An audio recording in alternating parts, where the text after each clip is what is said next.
Hello बच्चों। तो कैसे हो सभी? आई होप सभी अच्छे और स्वस्थ होंगे। जो हमारी बेटा सीरीज चल रही थी 12th क्लास की, है ना, उसको हम कंटिन्यू करते हैं। और आज हम पढ़ेंगे कूलम्ब के नियम का सदिश निरूपण, यानी कि vector representation of Coulomb's law. Vector representation of Coulomb's law, coulomb के नियम का सदिश निरूपण। लेकिन कूलम्ब के नियम का सदिश निरूपण स्टार्ट करने से पहले मैं आपको बता देना चाह रहा हूँ कि यदि वीडियो को अपने पुराने जो वीडियो नहीं देखे तो उन वीडियोस को देख के आइए, यदि आप उस वीडियो को पहली बार देख रहे हो, क्योंकि पुराने वीडियो देखोगे तो यही वीडियो आपको समझ में आएगा। तो पहले पुराने वीडियो देख के आइए, फिर इस पे आइए। दूसरी बात, चैनल को जितना भी है लोगों से सब्सक्राइब करवाइए, इसको शेयर कीजिए, वीडियोस को शेयर कीजिए अगर आपको पसंद आते हैं, क्योंकि बाकी लोग भी इसका लाभ उठा पाएं। क्योंकि क्लासेस फ्री ऑफ कॉस्ट है और परमानेंट क्लासेस चलने वाली है, कोई भी इशू नहीं आने वाले बच्चों को। इसलिए मैं चाहता हूँ कि वीडियो सभी जो जरूरतमंद लोग हैं उन तक पहुँचे। तो आपका एक ही काम है, एक तो वीडियो देखना, दूसरा है कि चैनल को सब्सक्राइब करना और हमारे पास जो वीडियोज़ हैं उनको लोगों तक पहुँचाना। ठीक है, तो बिना किसी देरी के अपन ज़्यादा बातें नहीं करेंगे और अपने जो टॉपिक है उसको स्टार्ट करते हैं। और टॉपिक का नाम है हमारे पास कूलम्ब के नियम का सदिश निरूपण। क्या है? कूलम्ब के नियम का सदिश निरूपण। कूलम्ब के नियम का सदिश निरूपण। सदिश निरूपण अर्थात इंग्लिश में बात करें तो vector representation. Vector representation of Coulomb's law, of Coulomb's law, है ना। ये हमारे पास आज का टॉपिक है। देखो क्यों? क्योंकि बल हमारे पास एक कैसी राशि है? सदिश राशि है, अर्थात force is a vector quantity. So भी अपन पढ़ते हैं कूलम्ब के नियम का सदिश निरूपण अर्थात vector representation of Coulomb's law. देखो इसमें करते क्या है, समझो मैं दो सिस्टम बना रहा हूँ, दो निकाय बना रहा हूँ, मैं दो निर्देशांक बना रहा हूँ, कोऑर्डिनेट सिस्टम। ये हमारे पास एक कोऑर्डिनेट सिस्टम हो गया इस तरीके से, और ये हमारे पास दूसरा कोऑर्डिनेट सिस्टम हो गया। दोनों को ध्यान समझोगे तो एक बार में आपको कूलम्ब का जो वेक्टर रिप्रेजेंटेशन है वो आपको समझ में आ जाएगा। आपको पता है कि इसको ओरिजिन अर्थात मूल बिंदु बोलते हैं, इसको मैंने O से प्रदर्शित कर दिया है। इसके मूल बिंदु से कुछ दूरी पर, मतलब मैं बोल देता हूँ r1 वेक्टर डिस्टेंस पर, इसका ये पोजीशन वेक्टर है। यहाँ पर एक आवेश है, इसको मैंने बोल दिया q1, और इसी ओरिजिन से एक चीज है हमारे पास जिसकी दूरी हम मान लें r2 वेक्टर, और यहाँ पर आवेश रखा हो कितना q। तो दोनों आवेश हमारे पास कैसे हैं? पॉजिटिव आवेश है। कैसे हैं? पॉजिटिव यानी कि प्लस आवेश है। सेम में यदि इस निर्देशांक पद्धति की बात करूं तो यहाँ पर भी r1 दूरी पर हमारे पास एक आवेश रखा हुआ है, q1, ये वाला आवेश है, और दूसरा वही r2 दूरी पर हमारे पास एक आवेश रखा हुआ है q2। ये प्लस माइनस माइनस प्लस कुछ भी हो सकता है, लेकिन मैं प्लस प्लस लेके चल रहा हूँ, आप कोई भी ले सकते हो, आपके ऊपर डिपेंड करता है आप किस तरीके से उसका कैलकुलेशन करना चाहते हो।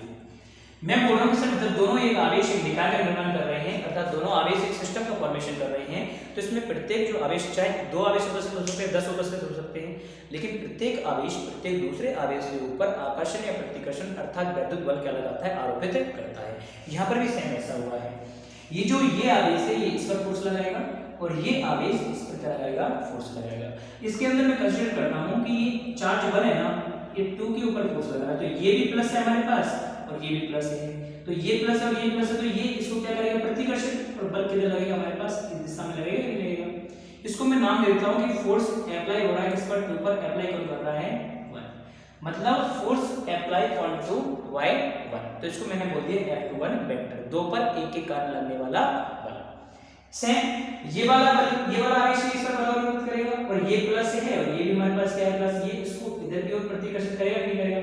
इसको मैं बोलूंगा F12 वेक्टर, अर्थात आवेश 1 पर 2 के कारण लगने वाला बल। तो इस डायग्राम को मैं यहाँ पर भी समझा सकता था, क्यों? क्योंकि ये सब बल लगा रहा है तो इधर जा रहा है, और ये इसको इधर लगा रहा है तो इसका बल किधर चल जाएगा? इधर आ जाएगा। लेकिन मैंने अलग अलग समझा दिया क्योंकि ये अच्छे से समझ में आएगा, अलग अलग बात समझ आ रही है।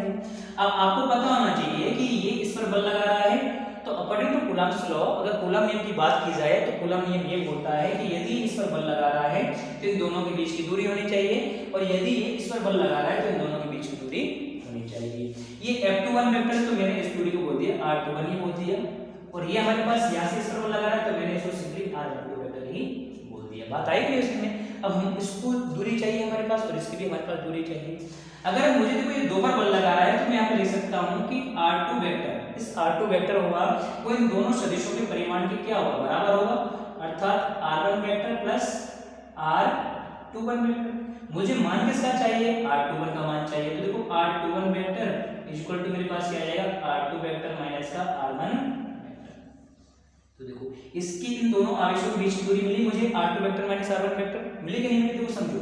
सेम यहाँ पर भी मैं करूंगा, एक पर बल लग रहा है तो मुझे अगर R1 का मान निकालना होगा तो मुझे मिलेगा R2 vector plus R12 vector. बात है कि नहीं, वैल्यू मुझे किसकी चाहिए बेटा, R12 की चाहिए। तो देखो मैं दैट अप्लाइज करके यहाँ कर देता हूँ R12 vector is equal to देखो R1 वेक्टर माइनस का R2 वेक्टर। ये आपको यहाँ समझ में आ गया होगा। लेकिन मैं बोल रहा हूँ कि सर R12 वेक्टर की अगर बात करें तो मैं यहाँ से माइनस कॉमन ले लूँ।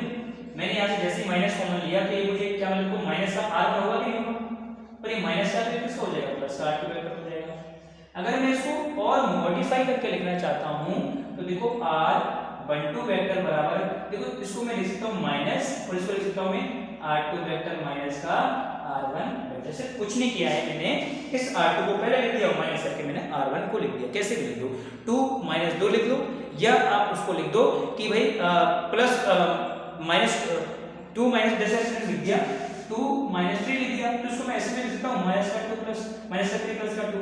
ये दोनों ही बात हमारे पास कैसे है, समान है। चाहे इसको आप ऐसे लिख दो, चाहे ऐसे लिख दो, चाहे ऐसे लिख दो, सभी का मीनिंग हमारे पास क्या आता है, समान आता है। लेकिन इसमें हमारे पास हुआ क्या, देखो एक मैजिक क्या हुआ है कि अगर मैं बात करूँ तो यहाँ पे दिखाई दे रहा है आपको कि R12 vector equal to minus को minus R2 vector minus R1 vector, R2 vector minus R1 vector किसके बराबर है, हमारे पास R21 वेक्टर के बराबर है। किसके बराबर है, R21 वेक्टर के बराबर है। देखो ये सुनिश्चित कर रहा है हमारे पास कि एक के कारण 2 पर लगने वाला बल और 2 के कारण 1 पर लगने वाला बल, दोनों बलों की जो दिशा है हमारे पास कैसे आने वाली है, विपरीत आने वाली है। कैसे आने वाले हैं देखो समझने की कोशिश करना आप लोग। देखो मैंने क्या बोला कि सर एक के कारण 2 पर लगने वाला बल, तो मैंने इसको क्या नाम दे दिया, F12 वेक्टर नाम दे दिया, दे दिया कि नहीं दे दिया। और एक के कारण, सॉरी इसको मैंने दे दिया F21 वेक्टर, मतलब एक के कारण 2 पर लगने वाला बल या 2 पर 1 के कारण लगने वाला बल, उसको क्या बोलेंगे F21 वेक्टर। और कूलम में ये होता है कि हमारे पास क्या होगा, K Q1 Q2 अपॉन दूरी कितनी है, R21 का स्क्वायर, वेक्टर का स्क्वायर, ये हमारे पास क्या है दूरी। अगर इसका सदिश निरूपण करूंगा तो मैं यहाँ पे लिख दूंगा R21 कैप। और आपको पता होना चाहिए क्योंकि जो हमारे पास R कैप या किसी का कैप होता है वो हमारे पास निकलता है R vector upon mod of R cap की जो वैल्यू होती है R vector upon mod of R। तो यहाँ पे ये 21 है तो मैं यहाँ पे 21 लगा देता हूँ, यहाँ पर भी 21 तो यहाँ पर भी 21 लगा देता हूँ। ऐसा करने के बाद यदि मैं यहाँ पे मान रखता हूँ तो F21 वेक्टर हमारे पास मिलता है, देखो K Q1 Q2 अपॉन, देखो R21 की जगह मैं क्या लिख देता हूँ, R21 वेक्टर लिख दिया कि नहीं दिया, R21 वेक्टर। नीचे हमारे पास R21 का स्क्वायर है और एक R21 यहाँ से आएगा, तो नीचे हमारे पास R21 का क्यूब होगा कि नहीं होगा, होगा ना। इसको मैंने समीकरण नाम 1 दे दिया। ये तो हमारे पास है 2 पर 1 के कारण लगने वाला बल।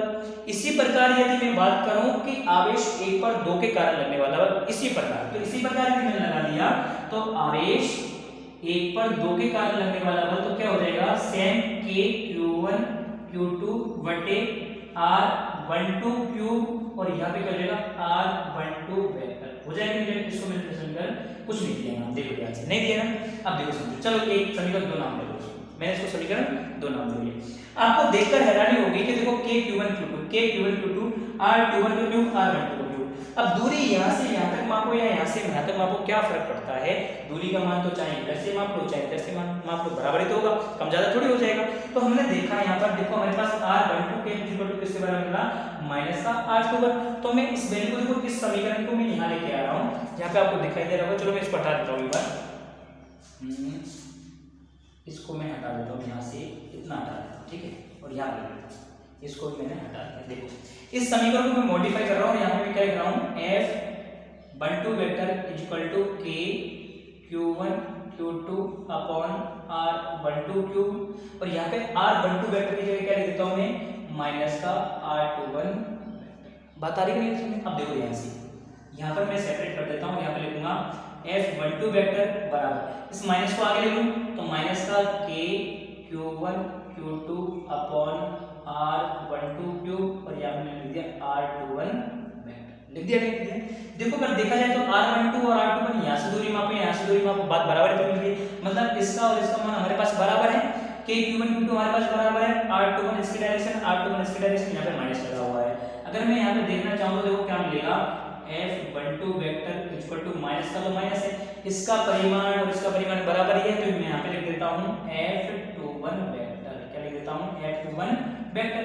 या दूसरे अगर शब्दों में बात करें तो देखो मैं इसको हटा देता हूँ, अगर आपने ऐसे लिखा है इसको हम उल्टा भी लिख सकते हैं, कैसे, F21 वेक्टर को इधर लिख दो और यहाँ पे माइनस का F12 वेक्टर आपके पास आ जाएगा।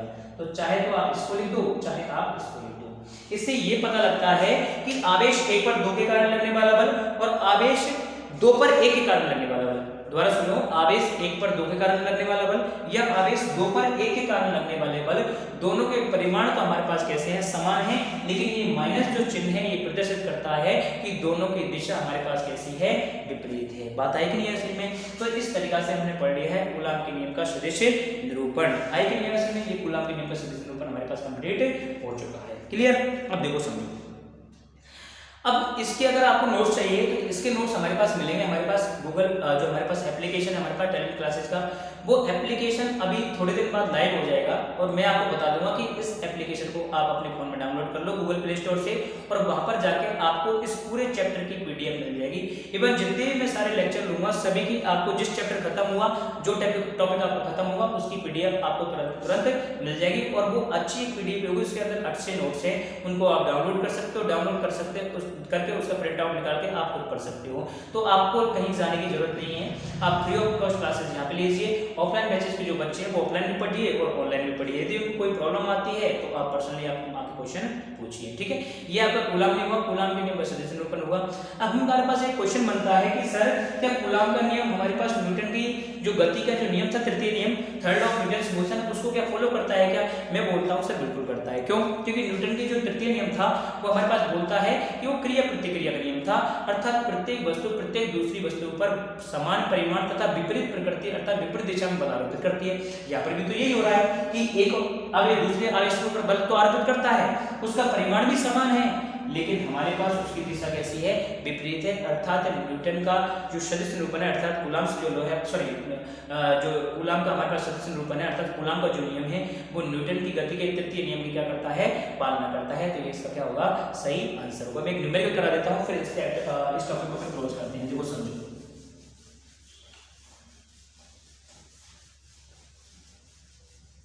देखो इंग्लिश हिंदी मीडियम वाले बाइलिंगुअल है तो दोनों क्लास ले सकते हैं। क्वेश्चन हमारे पास ये है कि सर एक तो मैं शॉर्ट में लिख देता हूं कि एक तो हमारे पास इलेक्ट्रॉन है व एक हमारे पास क्या है, प्रोटॉन है।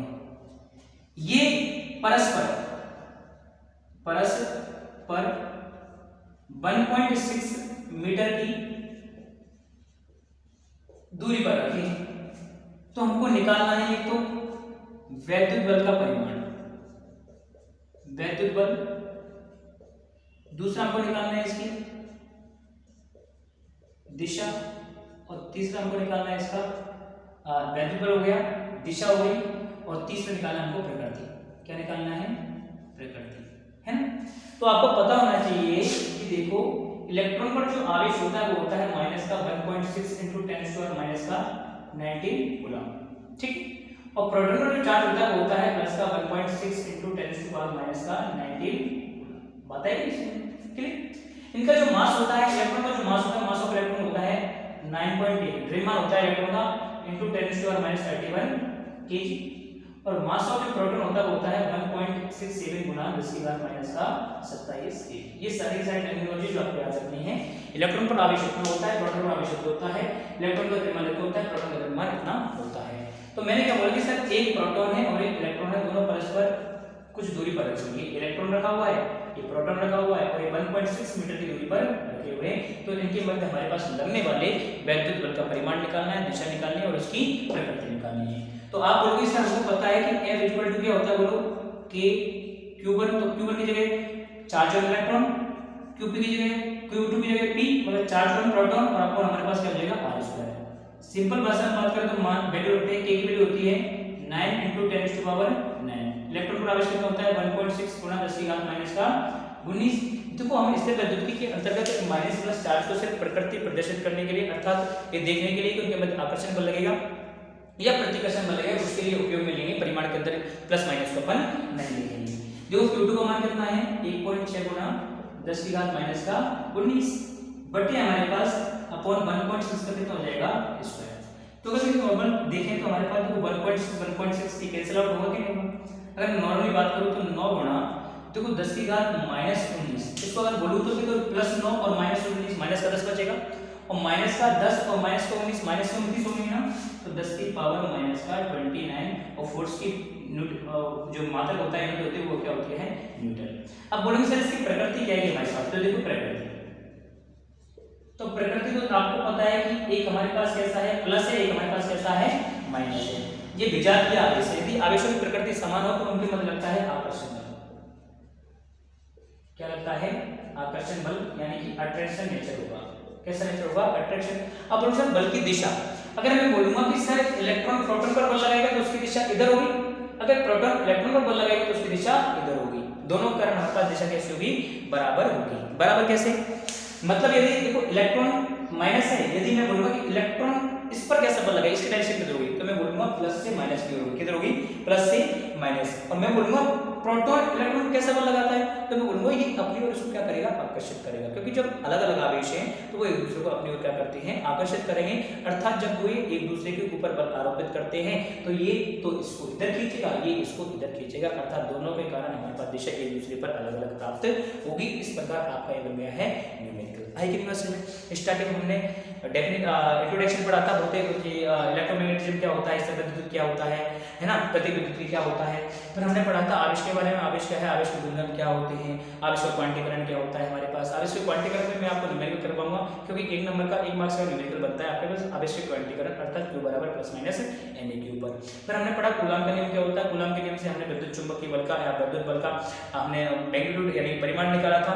फिर हमने बोला कि आवेश हमारे पास एक ऐसी राशि है सदिश राशि है तो एक दूसरे पर कैसा आरोपित कर सॉरी आवेश नहीं बल हमारे पास आवेश तो अदिश राशि है, बल हमारे पास कैसी है सदिश राशि है तो आवेश एक दूसरे पर बल आरोपित करते हैं तो उनकी दिशा किस तरीका की होगी उसके लिए हमने पढ़ा कूलाम के नियम का सदिश निरूपण vector representation of coulombs law और उसके बेसिस पे हमने एक क्वेश्चन कर लिया है जो इलेक्ट्रॉन और प्रोटॉन के आधार पर इसका आंसर ये आया हुआ है। बात आई कि इसमें एक क्वेश्चन में आवेश के क्वांटीकरण पर करवा लेता हूं, किस पर करा लेता हूं आवेश के क्वांटीकरण पर करवा लेता हूं। देखो मैंने बोला एक क्वेश्चन हमारे पास कि कोई भी एक वस्तु है उस वस्तु में जो इलेक्ट्रॉनों की संख्या है वो कितनी है हमारे पास 10 है तो उस वस्तु पर आवेश का मान क्या होगा। समझो एक वस्तु है उस वस्तु में इलेक्ट्रॉनों की संख्या कितनी है 10 है तो उस वस्तु पर आवेश का मान क्या होगा। तो हमारे पास दिमाग में एक ही आता है आवेश के गुणधर्म और आवेश के गुणधर्म की आवेश एक क्वांटीगत राशि होती है और क्वांटीगत से हमको पता लगता है कि Q बराबर होता है हमारे पास n। क्या होता है n तो Q बराबर देखो हमारे पास क्या होगा n मतलब कितना है हमारे पास 10 इलेक्ट्रॉन मतलब इलेक्ट्रॉन का आवेश कितना है 1.6 गुना 10⁻⁻19 है हमारे पास। तो Q बराबर हमारे पास कितना मिलेगा देखो अगर इसको इससे गुणा करूंगा तो कितना मिल जाएगा 16 गुना 10⁻⁻19 और आवेश का मात्रक क्या होता है कूलाम।